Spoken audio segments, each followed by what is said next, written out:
విక్రమార్కభేతాళ కథలలోని సాలబంజికల కథలు ఎపిసోడ్ 16 15వ ప్రతిమ చెప్పిన కథ. మరునాడు మరల భోజుడు సింహాసనము అధిష్ఠింపడానికి రాగా 15వ సోపానమునగల సాలభంజిక అతనిని సింహాసనం అధిష్ఠించకుండా వారించి, ఓ భోజభూపాల, ఈ దేవేంద్రదత్తముగు సింహాసనమును విక్రమార్కునికి ఉన్న సాహసము, శౌర్యధైర్యాది గుణంబులు కలవారు తప్ప మిగతావారు ఈ సింహాసనమును అధిష్ఠింపడానికి అనర్హులు అని పల్కిన సాలభంజిక మాటలకు భోజుడు ఇలా అన్నాడు. ఓ సాలభంజిక, విక్రర్కుని వితరణ గుణంబులు కథ చెప్పెదను విను అని సాలభంజిక ఈ క్రింది కథ చెప్పెను. ఉజ్జయిని పురవరంబున వసుమిత్రుడను విప్రుడు అంటే బ్రాహ్మణుడు గలడు. అతడు అత్యంత సుందరాకారుడు. అతడు వేదశాస్త్రముల అసమాన పాండిత్యముగలవాడు. పరోపకారి, ధనసంపన్నుడు. విక్రమార్కునికి ఆ వసుమిత్రునిపై చాలా ప్రేమ. ఒకనాడు వసుమిత్రుడు విక్రమార్కుని గురించి చెబుతుండగా ఒక వ్యక్తి చూసి కాశికాపురమును గురించియు గంగామహాత్మ్యమును గురించి చెప్పెను. పిమ్మట వసుమిత్రుడు గృహమునకు వెళ్లి మనసులో ఇట్లు అనుకుంటూ ఉన్నడు. పావని అయిన గంగను దర్శించినంతనే పాపములు పటాపంచలైపోవును. గంగను చూసినను తాకినను పవిత్రులగుదురు. చాలా బాధలతో చుట్టబడిన ప్రాణి గంగానదిలో స్నానం ఆచరించినంతనే సర్వపాప విముక్తుడగును. తపస్సుచేతను దానముచేతను మనుష్యుడు ముక్తిపొందడు. గంగను సేవించినచో మానిసి ముక్తిపొందుతాడు. అట్టి గంగానదిని దర్శించని నాజీవితమెందులకు, తప్పక గంగను దర్శించవలయునని మనసులో నిశ్చయించుకుని మరునాడు విక్రమార్కుని అనుజ్ఞను తీసుకుని బయలుదేరి కాశికాపురము చేరెను.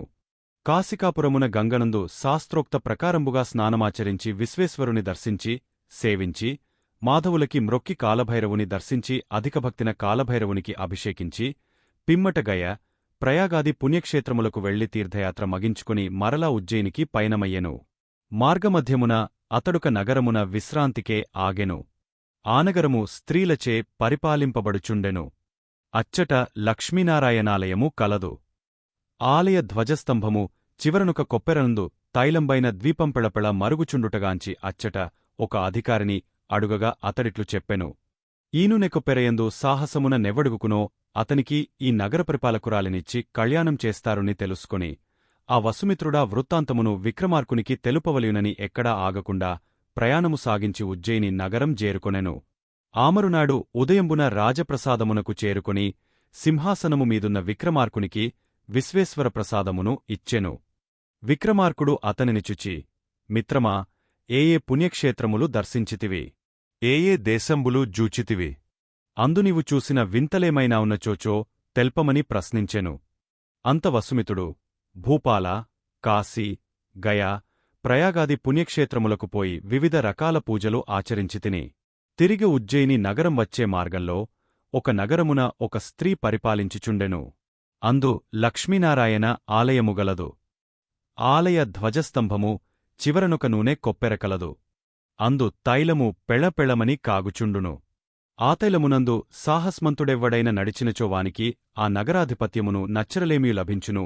ఇదే నేను విన్నాను అని తెలిపిన. దానికి విక్రమార్కుడు ఆపలుకులు లాలించి ఆశ్చర్యంబునొంది ఆ క్షణమే వసుమిత్రుని తోడ్కొని ఆనగరంబునకు వెళ్లేను.